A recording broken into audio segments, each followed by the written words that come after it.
Good morning, Sonia. Can you hear us okay?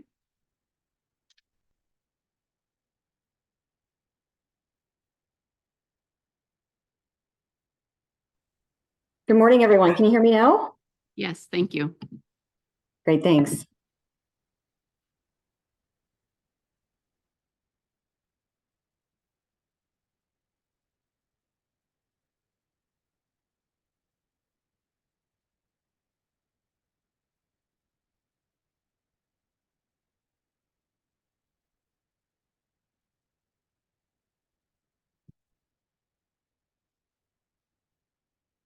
Good morning, everybody, and welcome to the Township of North Frontenac's regular council meeting for 9 a.m. Friday, February the 2nd. Call to order, 9 o'clock, and I'd like to read a notice to the public about participation in the meeting. Please be advised, North Frontenac council meetings are recorded. By attending a public meeting of council, you are consenting to your image, voice, and comments being recorded.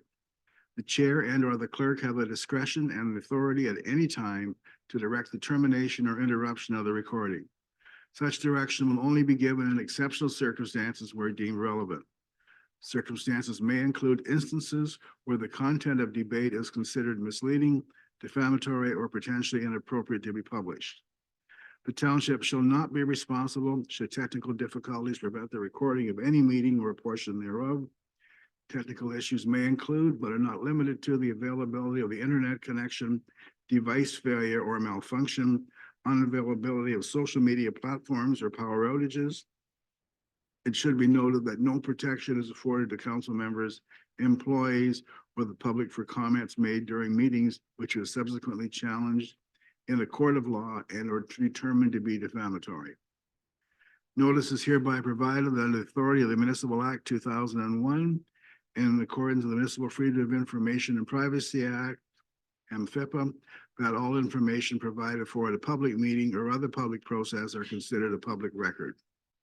Members of council, staff, delegates, and attendees should be mindful of using names of individuals or entities when discussing matters in public. Attendees are advised that they may be subject to legal action if their actions result in inappropriate and or unacceptable behavior or comments. First item, approval of the agenda. Moved by Deputy Mayor Engel, seconded by Councilor Hermer. Be it resolved, the council approves the agenda dated February 2nd, 2024 as amended. In favor? Carried. Is there any disclosure of pecuniary interest or general nature thereof?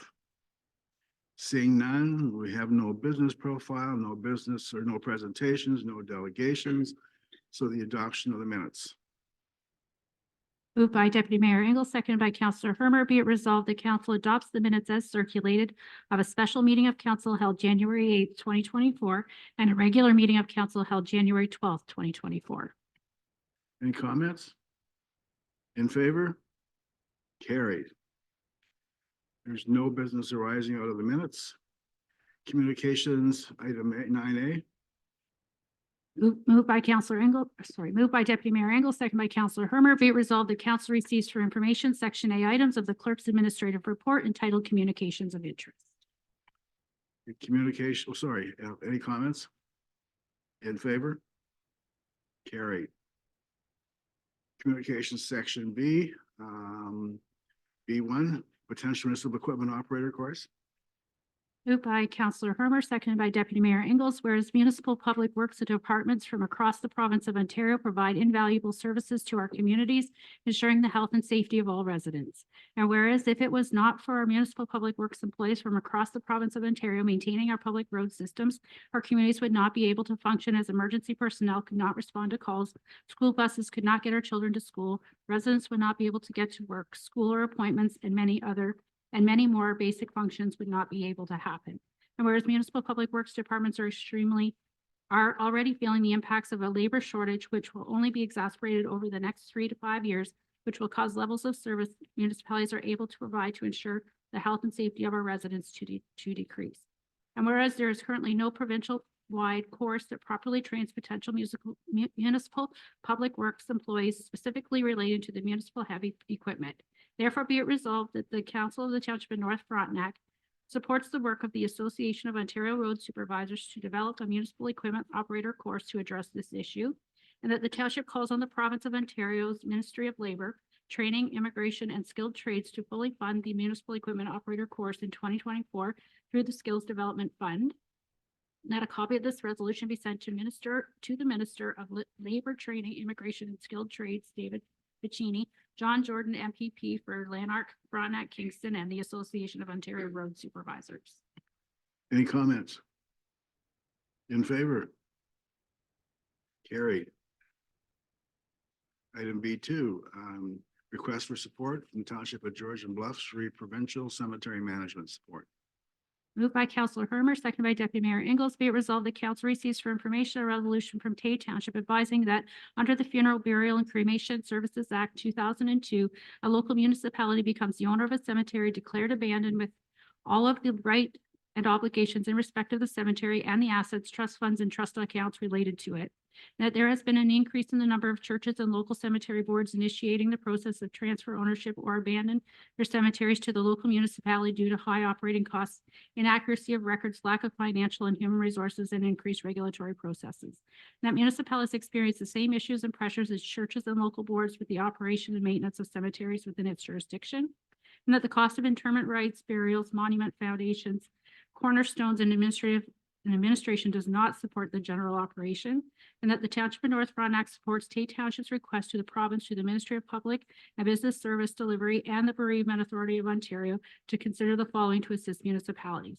Amending the act to have the province through the BIO identified as the default owner and operator of a cemetery when it is abandoned. Provide annual funding based on the number of cemeteries the municipality owns and operates to municipalities to assist with the maintenance of inactive and active cemeteries. Provide free training opportunities for municipalities regarding cemetery administration, and investigate and support the design of universal cemetery software for use by municipal cemetery operations that can be offered at a reasonable cost, and that this resolution be circulated to the Minister of Public and Business Services Delivery, the BAO Interim CEO Registrar, John Jordan, MPP, and Tay Township. Any comments? Deputy Mayor? I don't see any reason not to support this uploading request, but I'm not aware that this particular topic has been an issue here. Could I ask who brought it forward and why? Go ahead. So I brought it forward. So most of them have already been downloaded to us. So we've seen this probably 10 years ago where we were getting a lot of them downloaded to us. I think more why I requested is it would be nice to have the training and the software provided to us. And also about 5 years ago, we didn't have to pay a license fee, and the BIO brought it forward that we had to pay. So a private cemetery has to pay, but some municipalities didn't, but now we do. So we have costs for licensing just directly to the BIO. Councillor Fowler? Yes, a couple of years ago, I had people approach me and they were saying that there's loved ones in some of these cemeteries that can't be located. There should be a registry, and during that time, I found there's a lot of people that are in these cemeteries that people don't know who they are. And I think if we have a system where we can record where everybody is, I think that's important. It's just something that I came across, and I just found it kind of puzzling that we didn't have a better system than what we had. The other thing, some of the adjacent municipalities are running into trouble too. They have a significant number of downloads, and there's just no money in the budget for this, and it's starting to cost them. So, any other comments? In favor? Motion's carried. So now we have the administrative reports. Committee of Planning, Adjustment Planning Advisory Committee, with respect to planning applications. Moved by Deputy Mayor Engels, seconded by Councillor Hermer. Be it resolved that council receives for information the clerk planning manager's administrative report entitled Draft Site Visit Policy for Members of Council and Committee of Adjustment Planning Advisory Committee with respect to planning applications. And the council will consider a bylaw later in the meeting to adopt the site visit policy. Any comments? In favor? Motion's carried. Okay, item 10B, delegate authority for undisputed consents, site inspection by a Committee of Adjustment Planning Advisory Committee member. Moved by Counselor Fowler, second by Counselor Hermer. Be resolved that council receives for information the clerk planning manager's administrative report entitled Delegated Authority for Undisputed Consents, Site Inspection by a Committee Member, and that council will consider a bylaw to delegate authority for undisputed consents later in the meeting. Comments? In favor? Carried. Okay, item 10C, Senior of the Year Award 2024 nominations. Moved by Counselor Hermer, second by Counselor Fowler. Be it resolved that council receives for information the clerk planning manager's administrative report entitled Senior of the Year Award 2024 nominations. And that this award gives the municipality the opportunity to honor one of our outstanding local seniors for the contributions they've made to enrich the social, cultural, and civic life of our community. And that council nominates, it's open for nominations, as Senior of the Year and instructs the clerk to submit the application prior to the April 30th, 2024 deadline. Any, Counselor Fowler? So I'd nominate Harriet Riddell. I think she used to be a counselor at one time, but she's been very active in the community in our area in Mississippi Station and Snow Road for years. And I think she was very she was instrumental in helping keep up the community center in Snow Road as well. Counselor Regent? So I'd like to nominate Ian Brumell. He lives in Cloyne. He's been in the area most of his life. He's now in his 84th year.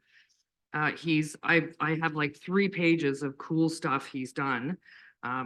You probably don't need to hear all of it, but he was instrumental in the original Historical Society. He was president of Friends of Bon Echo. He is the person who has, he and his wife created a grant that is still in existence to this day as part of the Community Foundation for LNA. He paid for the generator at the clinic. He has done a gazillion awesome things for this township. So I asked his permission to put his name forward and he said yes. Deputy Mayor?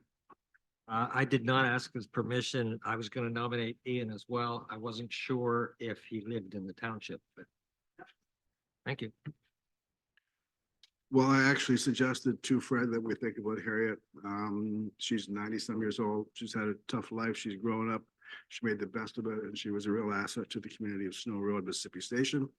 So, you know, I don't know if you did, but I didn't ask her to put her name forward. It's just that simple. So what do we do now? Do we take a vote? We've got 2 names. Okay. So all in favor of Ian? All in favor of Harriet? Harriet Riddell it is. Okay. We had for a while, Snow Road Community Center did a thing with the seniors. And I gotta be careful because I've just about, somebody probably figured I'm already in that group. And we asked them to talk about their lifestyle or their life experiences from an early age. And Harriet had the place in tears. And then everybody began to smile and whatever. She was just absolutely fantastic. So anyway, thank you so much. Item 10D. Moved by Counselor Fowler, second by Counselor Hermer. Be it resolved that council receives for information the Director of Emergency Services Fire Chief's Administrative Report entitled Emergency Response Plan Annual Compliance Report 2023. Any comments, questions? In favor? Carried. 10E, the picture slideshow. Moved by Counselor Hermer, second by Counselor Fowler. Be it resolved that council receives for information the Manager of Community Development's Administrative Report entitled North Frontenac Township Song with Picture Slideshow added. Comments? Deputy Mayor, Counselor Fowler, Counselor Regent. I just asked Brooke, where did you find all these photos? So we have a photo database that we've been keeping for years. So they've came from there, from people who have submitted photos or ones on our website or yeah, just from our database. So you have a library that you could use for future events, thousands of photos? That's right. Counselor Fowler, Yeah, I looked at the clip too, and I thought it was fantastic. Counselor Regent, The only thing that I was sort of questioning was there were some pictures in there from the, I guess it was some of the fire stuff that we've done and or the emergency services fair. I'm not 100% sure, but there were 2 or 3 of them. And while they're amazing pictures and there's a purpose to them, I'm not sure anybody that was watching this video. Like to me, and maybe I'm wrong, but isn't the video meant to be like a sort of a marketing tool to attract people to come here? Those pictures would be like, we know what those are. But somebody who has never been to North Frontenac might wonder why they're in there. Brooke, They could be labeled. hang on, Brooke, give a comment. Yeah, I think the idea around it was just to show what North Frontenac has to offer. So we have our nature, we have our community events, it's just kind of a general of what North Frontenac does. And maybe it's adding a label, this was our essential services fair, or open for suggestions for sure. So I have a couple of comments. There's a picture of the Snowmobile Club in Snow Road, which is in Lanark. Mind you, only 50 feet inside Lanark, and Snow Road uses it. And it exists primarily because of Snow Road and the surrounding area. So that's okay. Then you get to the Lions Club in Northbrook. And that picture, I think, was taken at the Essential Services Fair. Not sure. So I'm okay with that because we work back and forth. But I wonder if we could take out 3 or 4 or add 3 or 4, like, this is a great looking building. The architects and the people that designed this building, fine. Maybe at the end where it says welcome, it might fade into this building. And there's a couple other things that we do. There's nothing in there about dark skies. I mean, I know we can't do it all. And I honestly don't have a picture of that when I did, and I deleted it with all the telescopes and whatever. And you know, a couple others. So it was just a thought. Yeah, by the way, you did a great job. I was impressed. Thank you. So any other comments? Okay. In favor, for information only, so there you go. Approved, carried. Manager of Community Development, Hydro One, 2024 Energizing Life Community Fund, Outdoor Fitness Zone. Moved by Counselor Fowler, second by Counselor Hermer. Be resolved, the council receives for information the Manager of Community Development's administrative report entitled Hydro One 2024 Energizing Life Community Fund Outdoor Fitness Zone.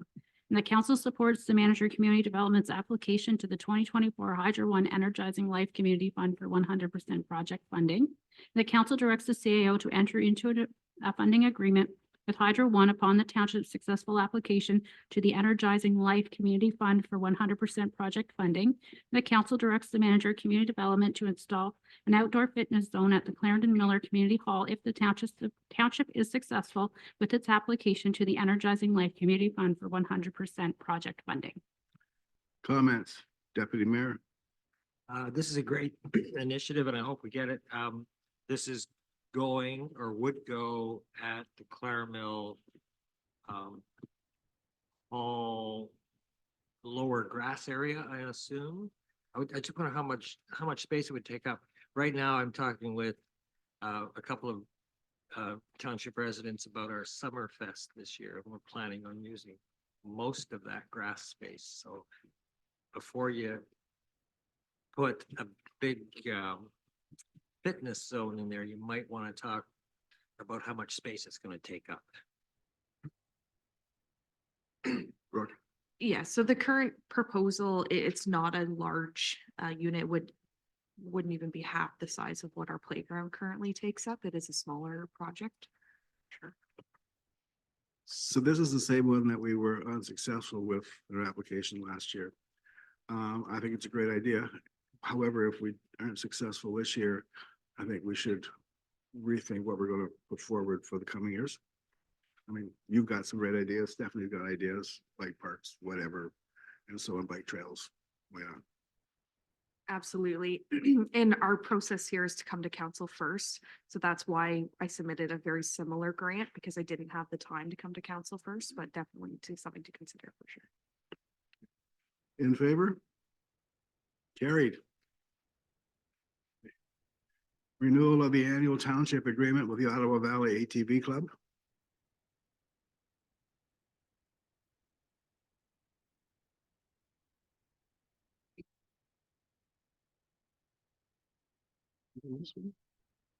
Nope, outdoor fitness, we did that. Moved by Counselor Hurmer, seconded by Counselor Fowler. Be it resolved that council receives for information the manager of community development's administrative report entitled 2024 renewal of a township agreement with the Ottawa Valley ATV Club. And the council will consider a bylaw later in the meeting to sign the 2024 agreement with the OVATVC to honor their trail permit on the Crown lands within the North Frontenac Parklands. Comments, Counselor Fowler. There's a certain amount of funds that they give us. What do we do with those funds? Or how do we apply them? So we use them for the whole operating of our Crown Land Stewardship Program. Mostly it ends up in roads, sometimes just general maintenance. It does go towards the whole operation of the Crown Land Stewardship Program.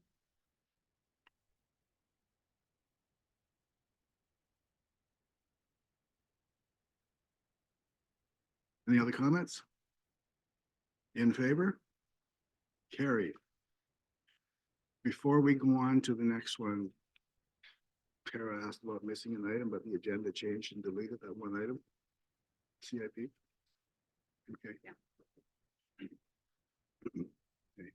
Item 10H, annual waste management and recycling statistics and year end.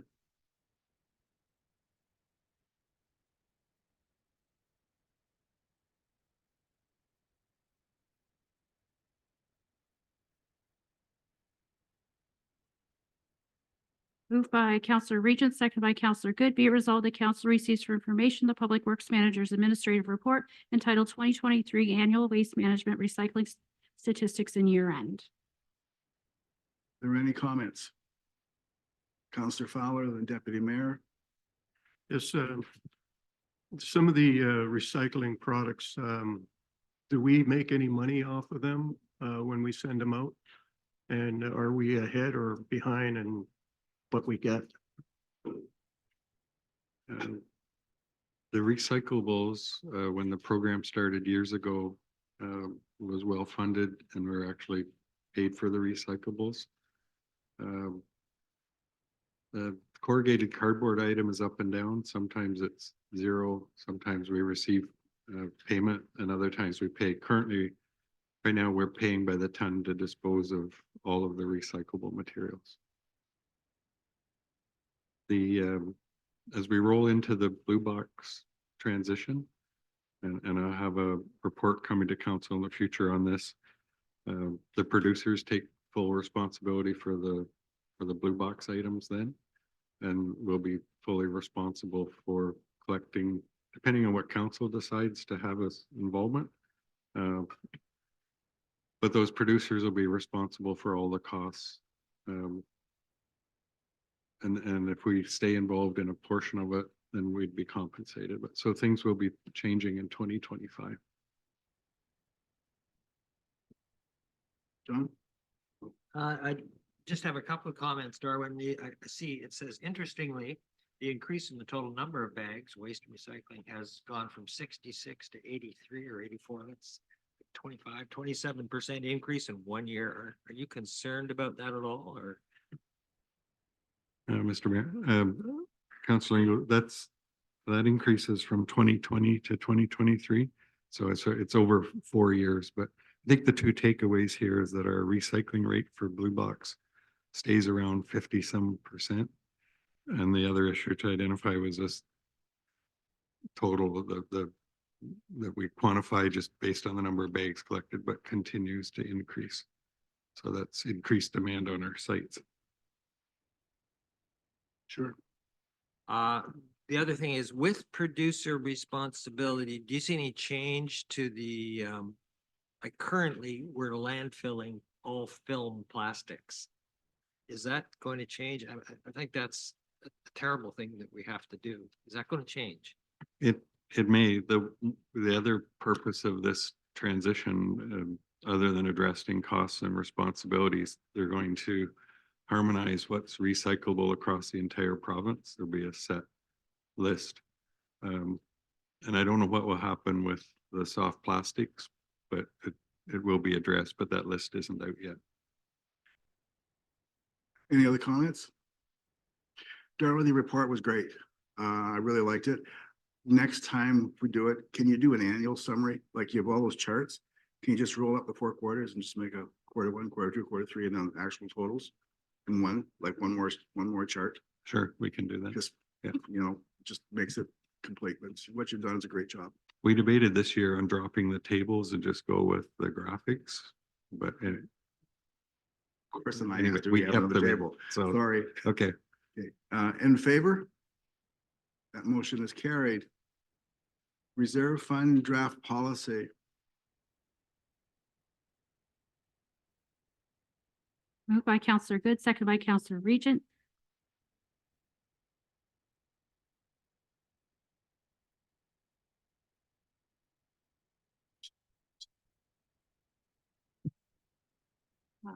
Be it resolved that council receives for information the treasurer's administrative report entitled Reserve and Reserve Fund Draft Policy, and that council approves in principle the draft Reserve and Reserve Fund Policy and instructs the treasurer to bring a bylaw to the next regular scheduled council meeting for the Reserve and Reserve Fund Policy for consideration.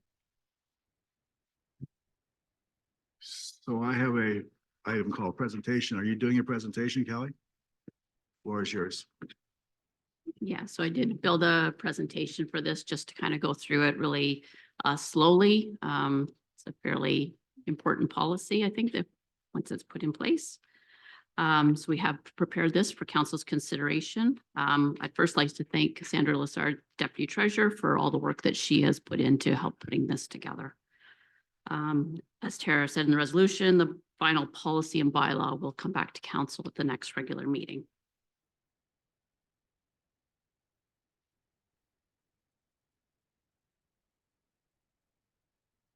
So what are the reserve and the reserve funds? They're a way for a municipality to be able to provide tax stability, fund the capital asset replacement schedules, and to manage risk for the unplanned, unavoidable expenditures, as well as the ability to respond to emergencies. The policy provides clear intent, future purpose, use of funds, proposed replenishment of funds, and if possible, a measurable target. So why do we need a policy? What is the purpose and the objective? To promote financial stability and flexibility, facilitate long-term financial planning, management of administrative responsibilities, providing for operating emergencies, adhere to statutory requirements, stabilize the cost for the replacement and rehabilitation of the capital assets, and provide guiding principles and internal controls. So attached here is a chart of our reserve fund categories for North Frontenac.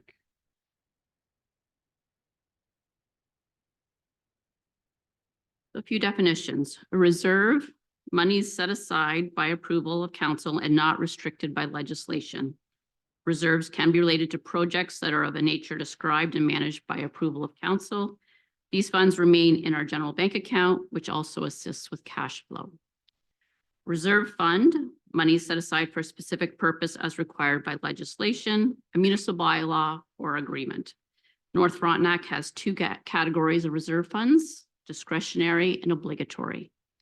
The discretionary reserve funds is money set aside for a specific purpose by council and or by municipal bylaw. If council should decide to spend the money for purposes other than what it was originally intended for, then a new bylaw must be passed under the Municipal Act. Obligatory reserve funds means a reserve fund created whenever a statute or legislation requires that funds received be segregated from the general funds of the township through financial agreement or legislative direction. Obligatory reserve funds are created solely for the purpose described for them. The funds are raised for a specific purpose, and council cannot redirect the funds to be used for any other purpose than the intended purpose of the reserve fund. We also have the tangible capital asset reserve fund, monies set aside to stabilize the funding of the 10-year tangible capital asset planned spending approved by council. If council should decide to spend the money for purposes other than what it was originally intended for, then a resolution is required to reallocate the funds.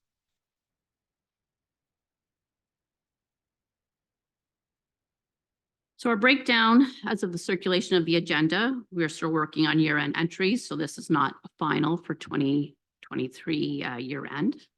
So as of circulation, the balances are broken down in the following percentages. So our operating contingency reserve fund is 13% of the total. Our capital reserve fund is 41% of the total. Our obligatory reserve funds is 22% of the total, and the discretionary reserve funds operating is 24% of the total. So now we're going to look at each reserve and reserve fund to provide the purpose, source, use, and the proposed target. So we're going to start with the operating contingency reserve. This reserve is made up of the four previous reserve and reserve funds: contingency, working capital, integrity commissioner, and accessibility. So we've rolled up those four reserve and reserve funds into one reserve. The reserve will be used for items such as legal, insurance deductible, integrity commissioner expense, employment matters, etc. The source of the funds comes from any year-end surplus or any allocation at budget time. Our proposed target, we propose a target of 10 to 12% of the last audited expenses as shown on the consolidated statement of operations. So if we look at this based on the 2022 statements, our balance would be between 1,027,000 and 1,233,000. And the current balance as of this presentation was 1,218,000. So we are within the target as it's proposed.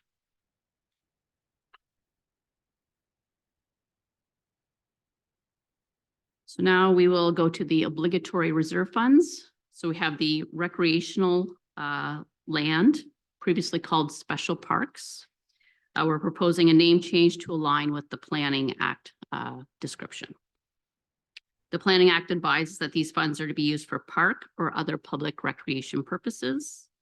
The funds come from the park levy fees collected, and we are required to spend or allocate 60% of these funds at the beginning of each year.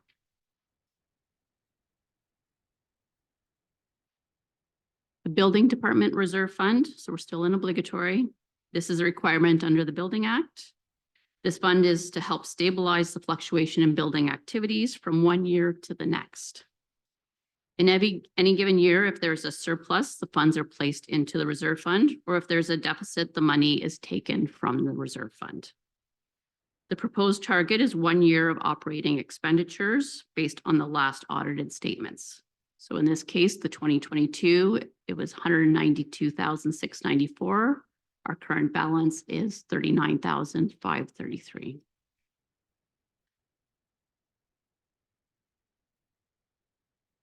Canada Community Building Fund, previously known as federal gas tax.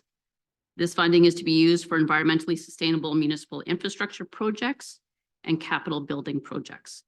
We receive a contribution amount annually in 2 payments, as well as receive an amount from the County of Frontenac as they allocate a portion of their funding to the lower tiers. We cannot hold the funds for more than 5 years. You will see the allocations, et cetera, as part of the communications package in your draft budget agenda.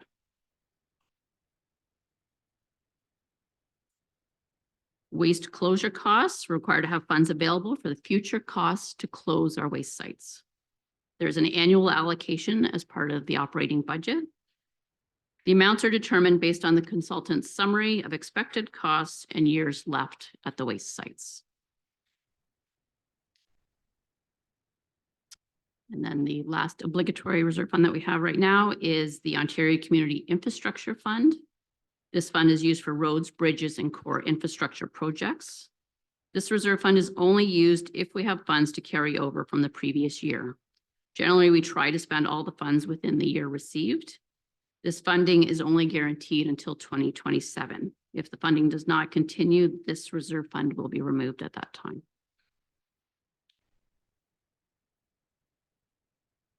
Now we look at our discretionary reserve funds, and we're starting with the tangible capital assets. So we have a number of reserve funds. We try to, right now it is set up sort of by department, and then we have sort of one general reserve fund. And this is for the replacement of our capital items. There's an allocation in the operating budget annually based on the 10-year plan. And the funds are used to purchase, repair, and the expansion of our capital assets. We are proposing that the balance target would be within plus or minus 15% of our target, which is $6 million based on our total replacement schedule, which would be a minimum of $5,100,000 or a maximum of $6.9 million in that account. As you'll see right now, we're not at that target. We're a little over 3 million, 3.7 million. So that will be discussion during budget, whether we look at having a levy, an additional levy for capital.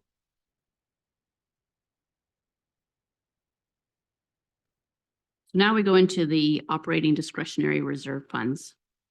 We have a reserve fund, the Cannabis Reserve Fund. This was money given to us a number of years ago from the province when the legalization of cannabis came in play to help with any operating expenses. For North Frontenac, we have not seen any pressures under the cannabis at this time, so that money is just sitting in this fund. When we originally got it, we did spend some money and give some money to the health unit for some education purposes. But after that, we didn't have anything else to allocate it for it. The Safe Restart COVID-19 money, this was funding that came to us through COVID. This money was to be used for operating pressures.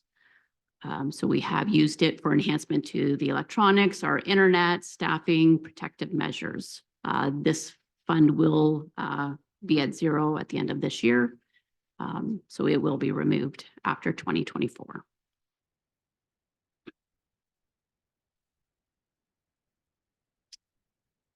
Senior initiatives.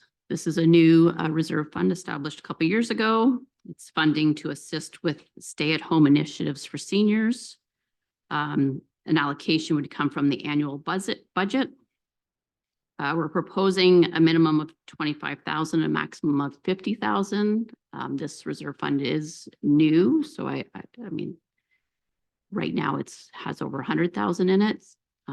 So we have to, have some discussions about where we're going with that initiative.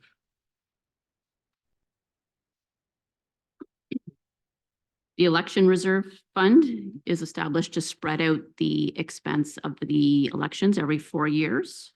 There's an allocation from the annual operating budget to cover the expenses for training, election services, mailings, etc. The proposed target is balance enough to fund the election in the 4th year.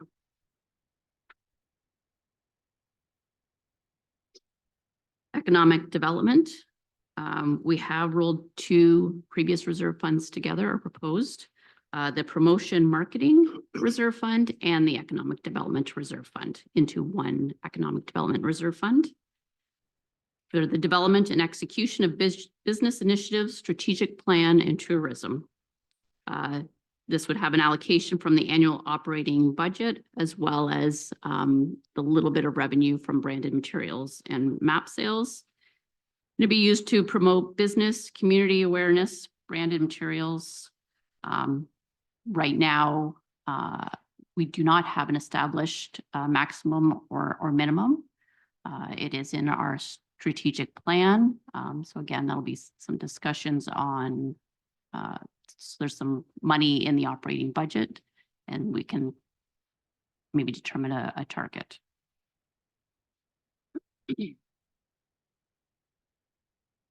Medical Services Reserve Fund, it's assistance to recruit doctors to the area.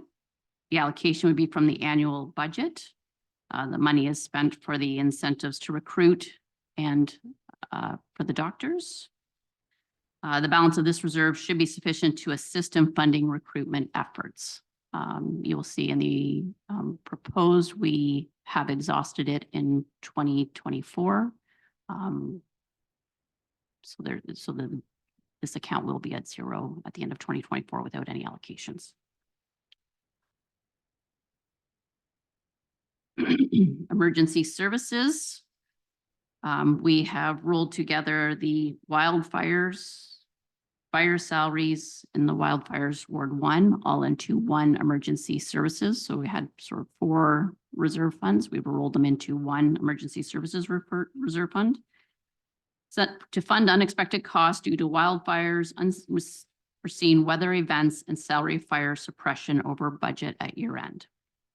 Allocation from annual operating budget and year end salaries, fire suppression surplus to be used for the extreme weather occurrences, wildfire calls, and salary suppression over budget.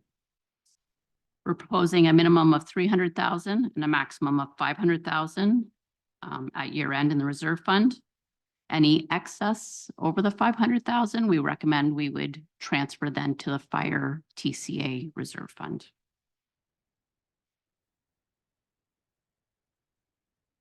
Roads winter maintenance to cover the costs in the event of a shortfall in the winter control operating budget due to additional winter operations.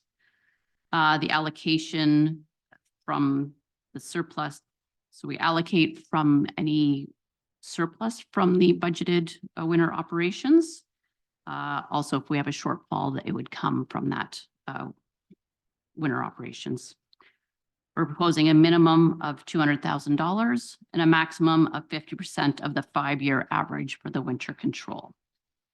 It's right now, the 5-year average is $462,349. Our current balance is $572. We are still finishing up year end. I do think we will be taking some out for 2023. And then propose that the additional also goes into the roads TCA.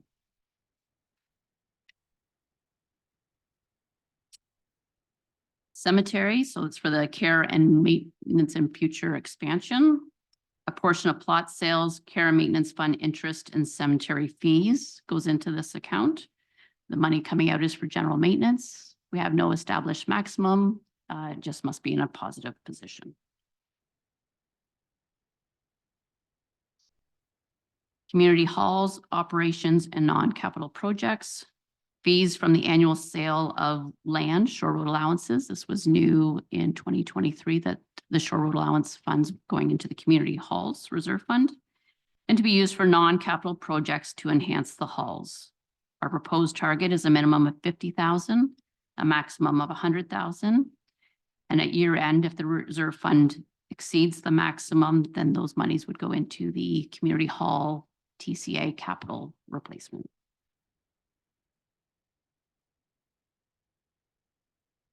North Frontenac Parklands, the management, operations, and maintenance of the North Frontenac Parklands.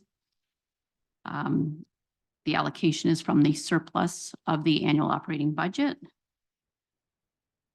And it's to maintain, enhance the crown roads, boat launches, campsites within the program. The permit is through MNRF. Funds cannot be allocated to other municipal services. And this to be reviewed once balance exceeds the prior year's budgeted expenses.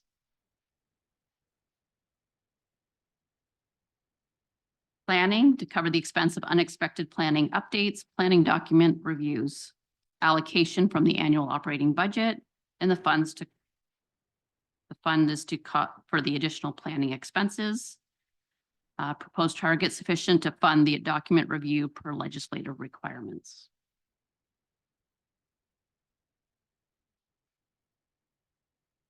So I guess now I will open it up to questions, comments. Okay, so all the questions come through me. Okay, so Deputy Mayor, you're first. I guess my first question is, this is about budget. What kind of questions are we permitted to ask? Just general questions about the structure of these, or are you anticipating more detailed questions about amounts? Is this a pre-budget exercise? It's partially a pre-budget exercise. So we could work through it, with any suggestions today, possible targets today, if you're prepared to do that. If not, I would say it'll be a bit of a working document as we work through budget on Tuesday, to see how it functions and that we have the right reserves for the right purposes. And then I can bring it back to the next meeting, maybe to redigest the information and then that way that would push out the bylaw and policy to like another meeting in March. Yes, my opinion is we do the latter because we haven't seen, well, we have seen, but we haven't discussed all the figures and what goes where, and all of a sudden you start making decisions here that may impact something else we're not really familiar with. But first of all, this is a great job. Thank you so much. The information in here, like how this all fits together, very good. John?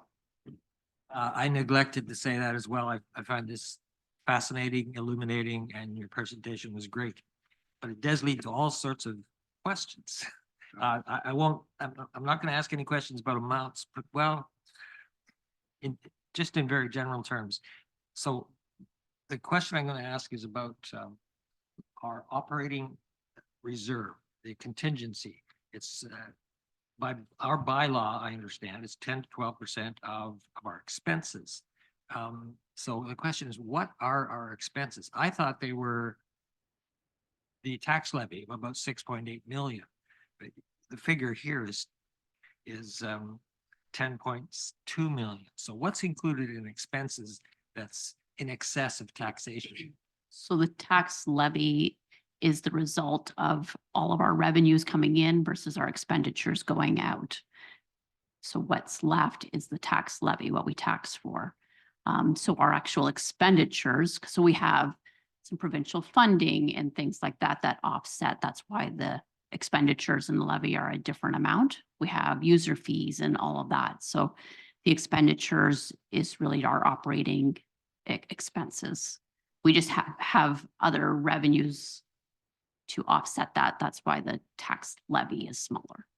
So basically we have taxation, we have OCIF, the Ontario Community Infrastructure Fund, which I assume is the largest single grant we get from the province. That would be the OMPF, the Ontario Municipal Partnership Fund is our single largest, yes. So my question is, does that expense amount include the amounts that we collect for the county and the school board? No, In and out? No. Okay. it doesn't include that and it doesn't include capital. So it is just the expenses, the operating expenses. Counselor Fowler, do you have a question? Just a comment. I find that these reserve funds contain a lot of money. And I think that maybe we can cut down how much is in some of these funds and apply it to other things that we need, like roads or some of the other things that we get people commenting about to us.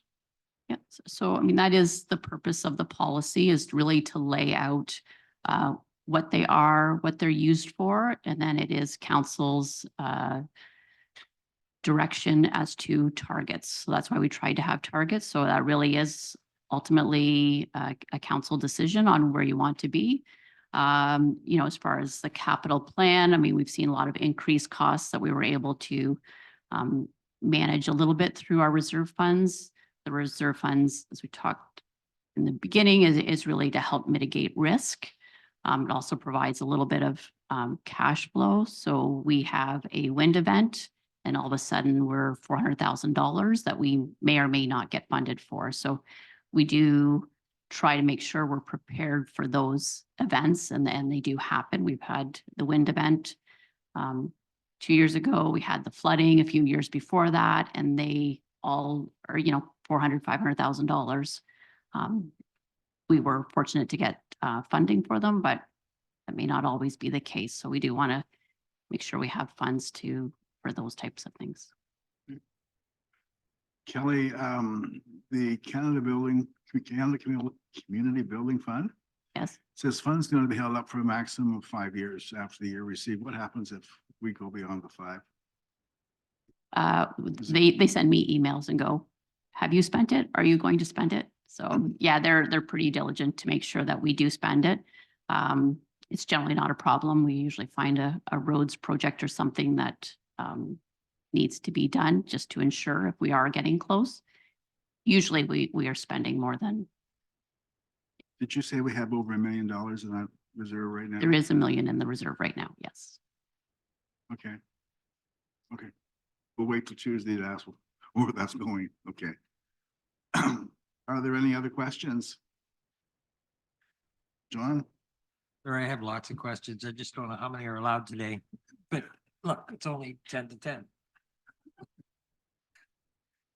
So what jumps out here is that. Hang on just a sec. Just so you know, this is not me pulling this up. Okay, go ahead. You got somewhere to go? No.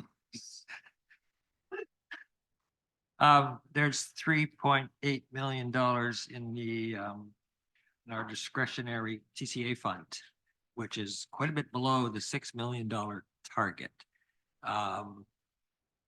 Is that because we've just run over a peak in the 10-year plan of spending, or does this worry you? So we do have a bit, I mean, you received the roads needs study that showed that we are not necessarily keeping up. And this is an example of showing that we do need to probably look at a dedicated or an increased dedicated contribution to the reserve fund for our capital to fund. And sort of on that thought, because you're looking at the 10-year plan, and that's sometimes what happens is we have the 10-year plan. So the 6 million is based on our total spread of like 75 years. The 10-year plan, you might get to year 11 and all of a sudden we have a $3 million bridge. So now all of a sudden we have a bit of a shortfall. So that's why the recommendation is the 6 million, just to help float all of the stuff, because we can't really look at just the 10-year plan, because sometimes we do have that big increase in year 11.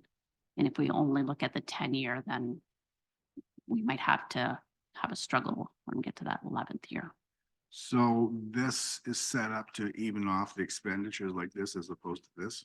Yeah, so we have been very fortunate that we've had a stable contribution to the TCA reserve funds, so that unlike some other municipalities, we are, our rates stay stable. So we're not, we have a $3 million bridge, so we have to increase taxes by $3 million. So we have been able to float that. And this reserve fund has stayed fairly consistent, but with the knowledge that we do need to start investing more going forward, we need to look at increasing that reserve fund as well. Just for information, when we were at Roma, I talked to the mayor of a local municipality not too far from here, and they're looking at a 54% tax increase. They're taking the entire capital program out and dropping it to 17.5% because they haven't been putting enough away and they haven't been raising taxes. And I don't see that here, which is a good thing. So. Yeah, so we haven't been in that situation. But on the current trajectory, we may find ourselves there. So it sort of, we plan ahead now, then we won't run into that. The other things that may help with this is if there's any government funding. Right now, like I said, the OCIF that we're getting this year, it's over $800,000. That's only until 2027. So that's kind of built into our 10-year plan. So we don't know if there'll be funding after that. When's the next provincial election? Realistically. So 20. So at the Roma conference, they did announce that they believe there'll be some funding for roads coming soon, but we haven't seen anything yet and no idea of how much. Generally, those bigger funding projects, Darwin will set up something that requires a lot of infrastructure needs. So what we're funding right now is sort of the surface and maintaining that, and not dealing with, the full reconstruction of a road. So we kind of save those for grants if possible. Any other questions? John? Is there any reason why we would not consider funding a seniors housing infrastructure project with some or all of the former gas tax money, now known as Canada Community Building Fund? Is that out of the question? I'd actually have to look to see whether it would fit in the parameters. So there's like 18 categories of what you can and can't use that money for. So I would have to investigate to see whether seniors housing would even fit into the eligible purposes. Yeah, please do. Anything else? Okay, seeing none. Sorry, Wayne? Yeah, it's not more of a question, it's more of a statement. And I guess it could be a question too, but over the years, when I first come on, which is 18 years ago or whatever, we had the 506, 509 laid back down to us and they gave us money for that. Well, it wasn't long. It was before that, before I came on council that happened. And the previous council, and even up to then, they just kept spending that money. So that it was depleted. And then we worked at building up our reserve funds back up again. And it really bothers me when some people say that we have too much money in the reserve funds. It's been years to build that reserve funds back up. We're not like Toronto where we're in a deficit. They have to raise theirs at 9% or whatever it was, 10%. So I think we should just continue the way we are and let our experts manage our reserve funds and not be saying we should be spending some reserve funds or getting rid of them because we got too much money in there because maybe somebody in the community comments on that we got more money in reserves because they don't know basically. And we're not experts on either on council here.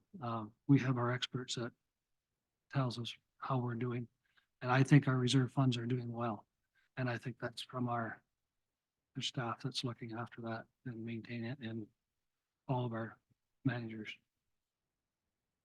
Thanks for that. Okay. All in favor? Carried. So that leaves us to Community Development Partnership Opportunity, the RED program.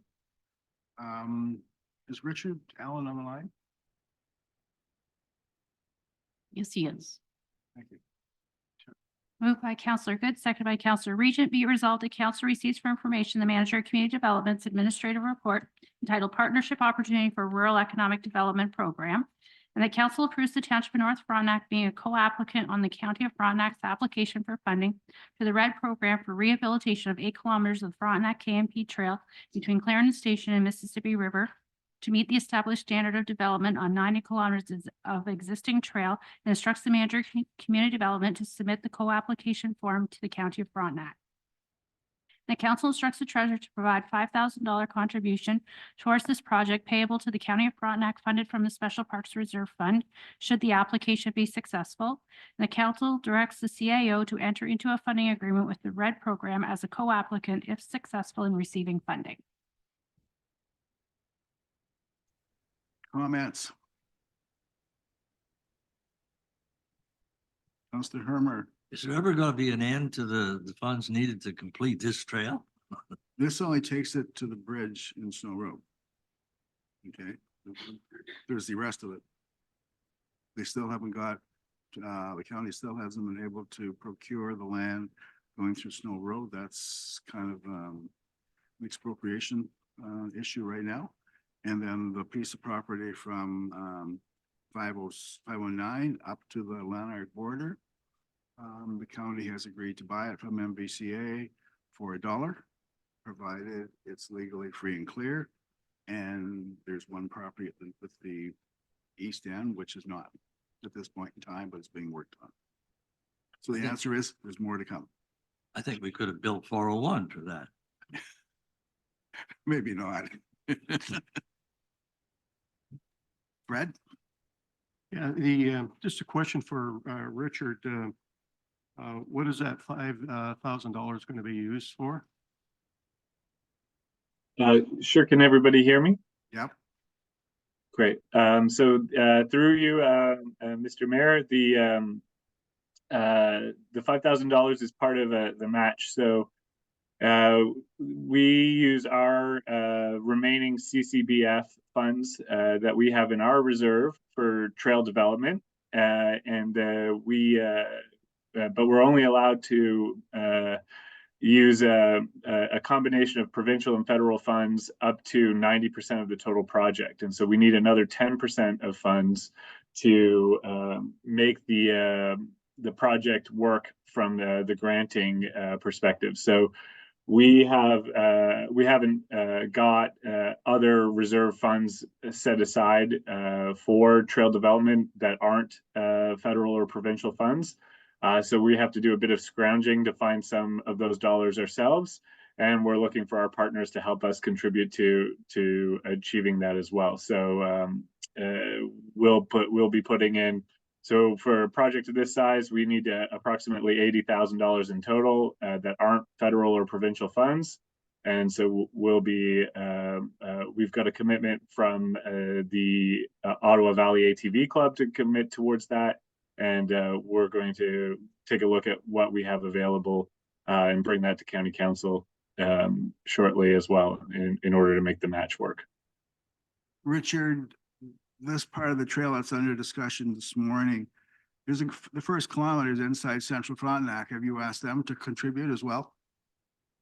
I have not asked them to contribute to this project as of yet.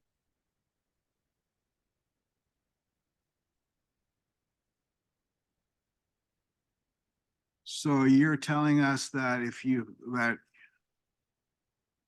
we can use grants as a county up to 90% of the value of the trail, but you need another 10% from the local partners to cover off the remaining 10%.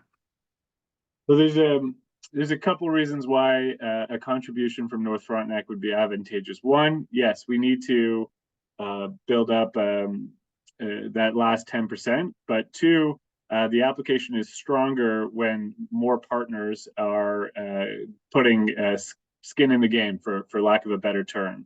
The more partners that are committed and more fully committed by having money involved makes the application more attractive and more and have a larger chance of success. You have applied for this grant in previous years, right? We have been successful with the RED grant 2 or 3 times now. So we had a significant RED grant that launched our brand and our community development officer position in 2016 to 2019. We use it for trail development in Central Frontenac between Charlotte Lake and Clarendon Station, and we were successful there as well with using this grant. Are there any other comments? Councillor Regent?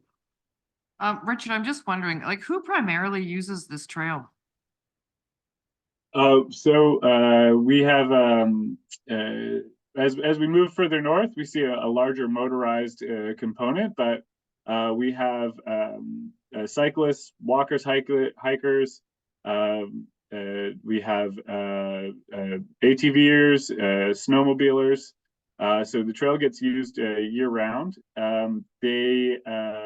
As we've improved the condition of the trail, we've seen increase of use of trail as we go further north. So the section between Clarendon Station and Charlotte Lake has seen a significant increase in use since we made the improvements there.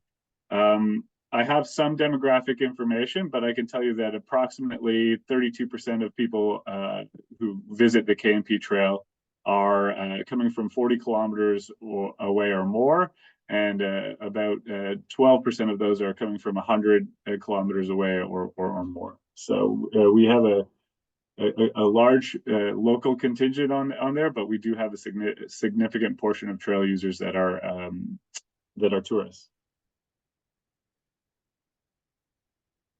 Counselor Fowler.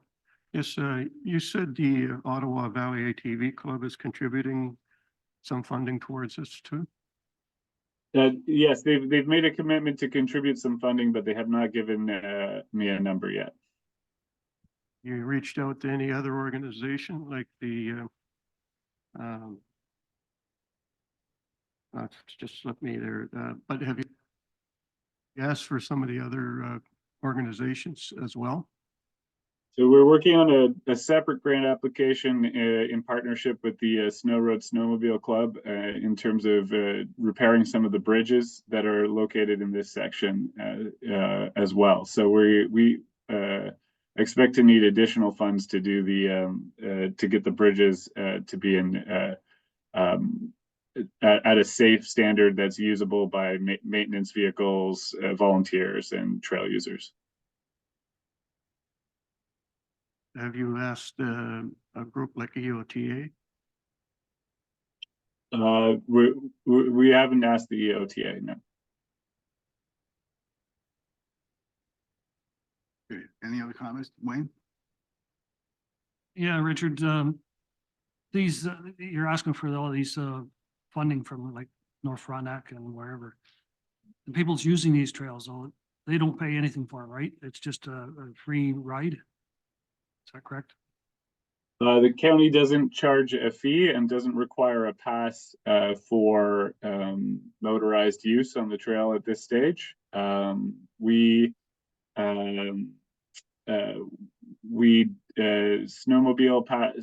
users do require a pass because we are a prescribed trail, and to be on a prescribed trail in Ontario, you have to have a pass. It's a provincial legislation. That snowmobile clubs, though, they all belong to a provincial organization, do they not? And it's I forget what it's called. It's a main one, not just Ontario The Snowmobile. Ontario Federation of Snowmobile Okay, Clubs. Yeah. so are they Right. donating any money to this trail as well? Because if we're, you're saying about how many people use the trail, and it was, you were talking about how many kilometers away they are from the trail. It sounds to me like there's not a lot of local people's using it. It's more tourist, like Ottawa or whatever coming in to do it. Yeah, so we are the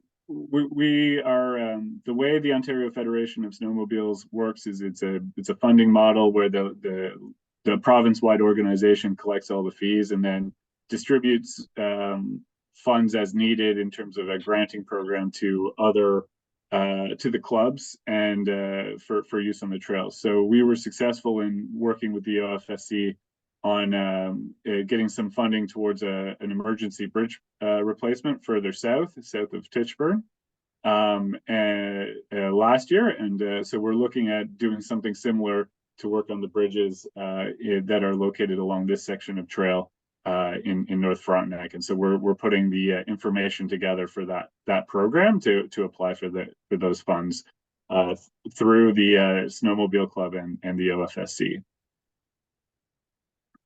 Yeah, I don't really like using taxpayers' monies for these type of things.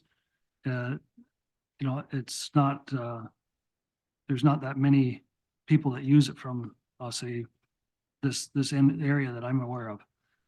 And I'm not gonna go for the $5,000. I think it should be coming out of a user fee that people that use it pay for it. So let me step in here then. County Council has discussed whether or not there should be a user fee. And at this point, they've elected not to. It is not saying that they won't change their mind down the road. The county is also working on a larger tourism picture here. So this will, once it's done, will become a network of trails, which will complete the entire Eastern Ontario network. I got that right, Richard? That's right. We have another project where we're partnering with Renfrew County, Lanark County, and the town of Smiths Falls, as well as the township of Rideau Lakes, to establish a 350-kilometer rail trail loop to continue to sort of strengthen the economic benefit from the visitation that we receive on the trails to the region. And so We're doing an assessment of what kind of things need to be done to market the trail network further afield in order to benefit further. And some of the recommendations are going to be around passes and governance and that sort of thing. And I'm interested to sort of see what that independent assessment considers what we should do in terms of user pay or fees as part of their best practices recommendations. John? I just want to counteract what Councillor Good said. I heard Richard say that something like 20% or something of people were from 40 kilometers or more away, which means that most of the users by far are local people. Richard was trying to tell us there's a significant number of people from over 40 kilometers away who use it, but most of the users are local people. That's the first thing. Second thing, I think this is a bargain. Red is contributing over 700,000. It sounds like as 90% of the expenses of this. We're being asked to contribute 5 out of 80, which has to be raised as a 10% contribution. And the third thing is, whatever you think about the trail, we're pretty far into it now. We're getting near the end. It will be a huge asset. I don't think it's time for us to nickel and dime this right now. Any final Just comments? if Councillor you Good, will, then Councillor Mr. Mayor. Regent. Sorry, what did he Councillor just Good. say? What did he just say? Richard, something you want to add?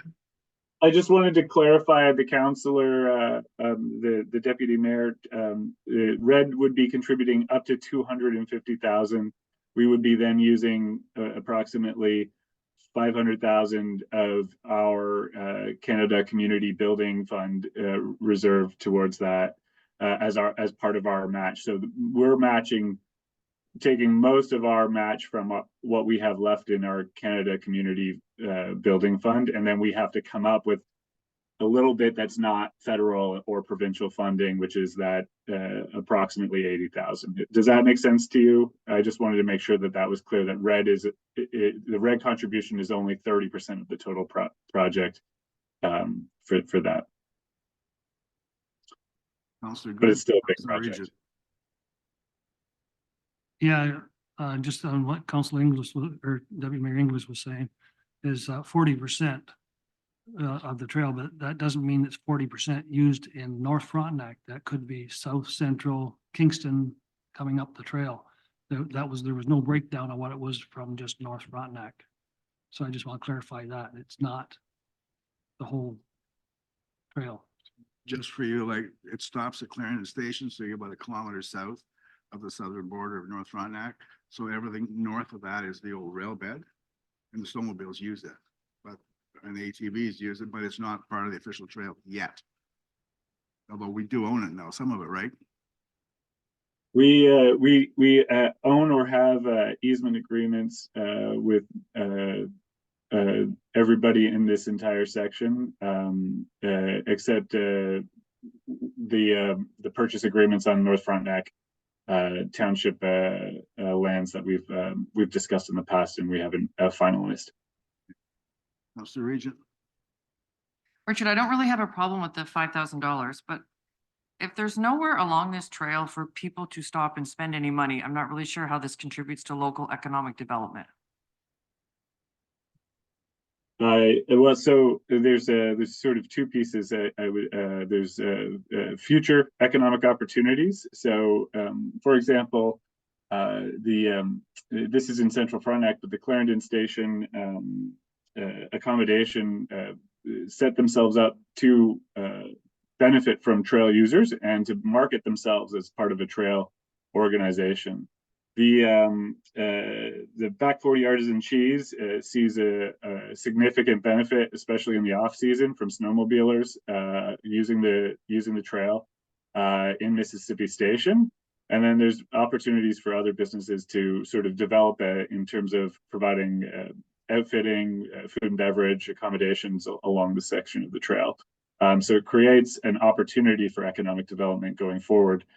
You're right, there is not a lot of service-based businesses that are located along here at the moment. We have seen a few Airbnbs or short-term rentals be constructed in the Snow Road area, Mississippi Station area. Whether they're attributed to the trail or the future of the trail, we don't really know. But it is what it is right now. It's kind of, if you build it, they will come. That's the intent. So are there any final comments? This comes out of reserve, right? So we propose that it come out of the recreation land reserve. So that's the money that's collected through the planning park levy. So like from severances and such. So it is proposed to come out of that. This 5,000 with the other recommendations coming to you on Tuesday would make us compliant with the 60% allocation. Final comments? In favor? 1, 2. Opposed? 1, 2. Defeated. Sorry, Richard. Okay, thank you for your time. Before we leave this item. Well, I looked at the application, and the application basically is set up for co-applicants. If we took that $5,000 out there and just issued like a letter of support, would we be okay with that? Mostly good. What do you mean by that? We just voted this down. We voted, yeah, well, because of the $5,000 attachment to it. So I'm saying we take the $5,000 out and just say, we'll partner with you as we will support your application. Because the application is set up for co-applicants. I don't think it says there's an amount of buy-in. As long as we're not putting any taxpayers' money into it. Right. You're saying no monetary, just Just support, just letter of support, yeah. support. Is that I good see that. enough? Fred? I think this particular resolution's been defeated. If we want to address it at a later council meeting, I'll be okay with that. Like I think Central Frontenac should have been asked to, but it is what it is. Okay, folks, item 11. I miss you. No external committees. Anybody give me notice of motion? Seeing none. There are no motions, written notice, which is given by a member of council previously, none. Council portfolio verbal reports. First of all, we went to Roma. As conferences go, I'm used to a conference where you see, here's what's being offered. And there are very few changes. Roma and AMO appear to be, pay us the money and we'll give you a list of topics later. And the conferences I'm used to, there might be 10 workshops and they're offered 2 or 3 times. So if you've got 2 that are conflicting, you can go to both of them. Roma doesn't do that. They're offered once and that's it. Some of the workshops were good, some of them not so good. People reading busy slides, word for word, with a poor sound system, just didn't cut it. The last day, on the Monday night, it starts Sunday morning and goes till Tuesday about 12 o'clock. On the Monday night, they have what's called the Bear Pit, where they have all the ministers there. And the premier spoke. So Doug Ford spoke, just as Doug Ford speaks. Okay, fine. They get to ask the ministers questions. That was good. But the next day, they talked about homelessness. They talked about food security. And then this Althea Raj, she's a CBC news commentator. She's the closing plenary speaker. And the whole conference was worth that morning. It was really good. For instance, there's not a food problem. There's a financial problem. People just can't afford to buy what's out there. The food's there. We just can't afford to buy it. Different way of thinking. Homelessness, really an interesting discussion. The other thing is we did do our our delegation to the Minister of Health. Really pleased the way it went. not so sure what I expected, other than I thought it would be stuffy, very formal. Stuffy is not, maybe not the appropriate word, but very formal. No, Corey went and Fred went, and we were welcomed in, very relaxing, very much a back and forth.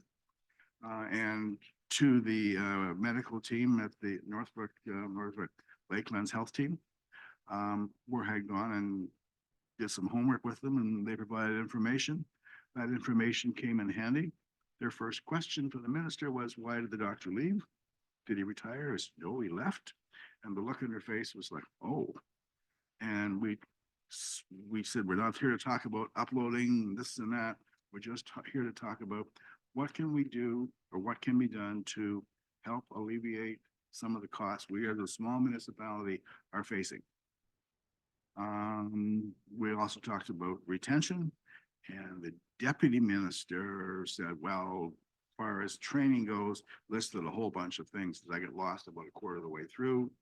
But the rest of the meeting was actually quite good. There are agreements or something called, is it a virality index, Stephanie? Which says, in this condition or this location, you get this amount of money. So he said, well, if doctors only stay 2 or 3 years, you're putting out $94,000 every 3 years. Why don't you do X? And they said, well, we can't because there's an agreement with the Ontario Medical Association. Okay. So, and the MPP from Lanark, Frontenac, look at that, right? John Jordan was there, and he has a medical background, and he was really interesting. He didn't contribute to the meeting during the delegation. That was our time. But he did talk to us afterwards and before, and he doesn't believe in recruiting firms because the people they get only last, say, 1 or 2 years. This one that we appear to be getting is a 5-year window, which is really good. So that was worthwhile going to. And then Ontario Hydro held one in the afternoon that the 3 of us went to, and we all participated in it. And we talked about the number of outages. We talked about communications. We now have a personal contact being set up. And we really went after them for the amount of tree clearing and forestry that they don't do. I thanked them for what they do. And it was a really good, very informal meeting. And that was good. Talked a little bit about EVs, just a discussion. So that was really worthwhile all in. So that was kind of it. North Lake, Frontenac Lake Association Alliance, nothing to report. Wayne? Mr. Regent? No, nothing new. You touched on the doctor situation in Northbrook. So far that we're on track for him to arrive with his family. Councillor Hoodle is away. Councillor Hermer? Nothing to report, but just to comment on what you were saying. It sounded like there was a lot of discussion, but I didn't hear anything about very many commitments from the province on any of these issues. That's right. That's right. Like, I knew that the Richard Allen talked about the RED program, the last item. I knew that was coming because the Ministry of Agriculture, Lisa Thompson, had 10 or 20 minutes of the podium, and she talked about that coming. But I never thought it would come to, be talking about the trail. So they use the time to make some announcements. They use the time to tell you what they're doing, and they use the time to just make you feel good. But that's what's to be expected. You look for the little bit, the actual few gems that are in there. No commitment for homelessness, no commitment for medical uploading, nothing. But it's still worthwhile listening to what they say, so. Okay, so Councillor Fowler? Yes, as far as the EOTA goes, there hadn't been a meeting since our last council meeting, but there is a meeting coming up on February 8th, which I plan to attend. For the SALT, the Seniors and Law Enforcement Together, we had a presentation at the Berry Hall on January 16th. It was well attended. And the topics were on seniors, home care services. And it went really, really well. Just a note for the community cafe that is attached to, like, they help us out with the SALT committee too. They're having a community cafe at Donpa Hall on February 7th at 11 a.m. Councilor Ingles? No activity, with the lake associations in Ward 3. I'd like to go back to Councilor Regent. You started some kind of breakfast program and you had a visit from the OPP. So I started a breakfast program at the school. Pardon me, at the store, because I've been sort of unofficially doing that for years. And sometimes you need a little help because you can't just keep doing that and doing that and doing that. So I've made it more formal and I reached out to the community and I've received a huge amount of donations, which continue to get replenished, which is really nice. Because sometimes you get something once and then you never see it again. But it's continued. It's meant to complement the program at the school. It's not a competition for their program. It's in the store. The kids come in, they take what they want. They do not have to ask me. They do not have to justify it. There's a couple of rules. You cannot be late for class. You cannot overdo it. And if somebody needs something, they have to come in themselves. So we have not one single high school student has been late yet. As a matter of fact, not only has it improved some relationships, but there are kids now who are actually speaking to one another who previously were not even friends. So it's had a bigger effect, which is really nice. As a result, Inspector Dave Tuvell from the OPP, who sits on the safety committee with me in Addington Highlands, came into the store. He said he heard about the program and he wants to sort of contribute to that.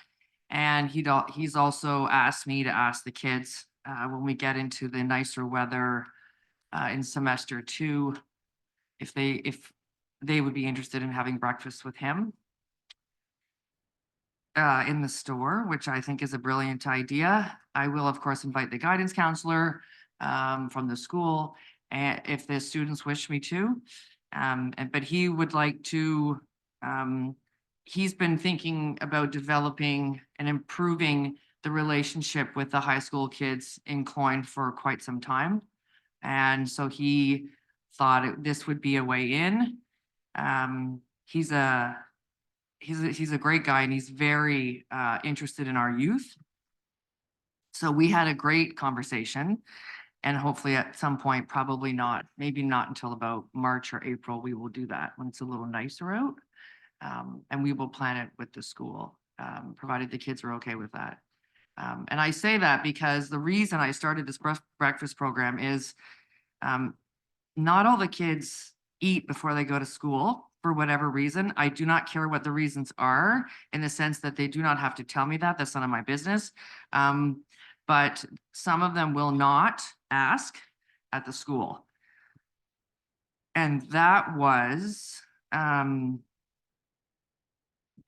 reason for this, because no one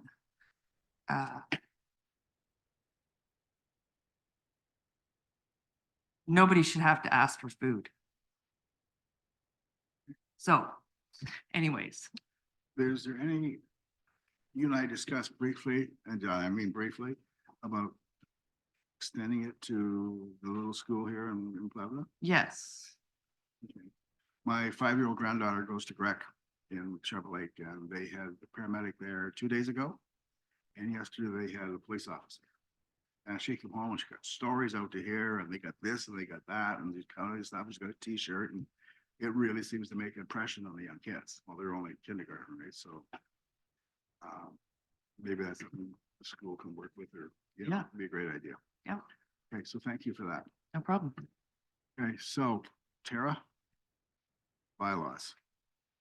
Moved by Counselor Regent, second by Counselor Good. Be it resolved that leave be given to the mover to introduce the following bylaws that have been circulated to all members of council. Bylaw 2024-04, speed limit bylaw, 2024-10, delegated authority for site plan and consents, 2024-11, site visit policy, 2024-12, interim tax rate bylaw, and 2024-13 to sign the agreement with the OVOTVC. And that these bylaws be read a first, second, and third time and finally passed. Comments? I do. We didn't do the speed limit bylaw. The last meeting, we asked to have the speed limits reduced to 40K, and it was going to come back, and it didn't come back. So 2404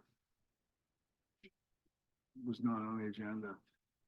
So can we just take that off and put it on the next meeting?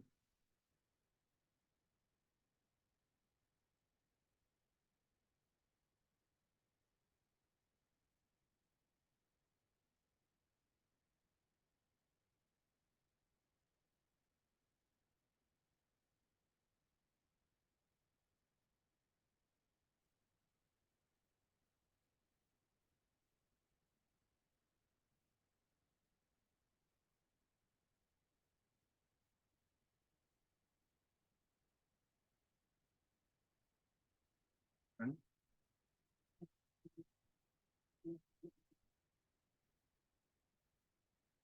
Oh, it didn't come up as a separate item though. Oh, you mean up ahead? Yes, in the body of the agenda. Yeah, it wasn't in the body of the agenda because the minutes from the last meeting were there that showed the change that you guys wanted. Okay. So we just put the bylaw back in. Okay.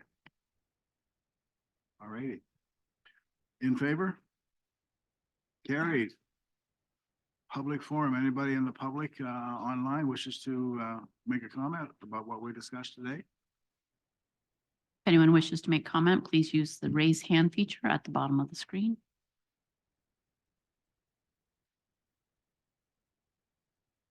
Seeing none. Thank you. There's no closed session, nothing to report on. Confirmatory bylaw, item 19A. Moved by Counselor Regent, seconded by Counselor Good. Be it resolved that bylaw 2024-14, being a bylaw to confirm all elections and proceedings of council for its regular meeting held February 2nd, 2024, be read a first, second, and third time and finally passed. Comments? In favor? Carried. Adjournment. Moved by Counselor Regent, second by Counselor Good. Be it resolved that council adjourns the meeting at 10:33 a.m. until February 6, 2024, or at the call of the chair. Any comments? Carried? Passed. Thank you, one and all. See you Tuesday.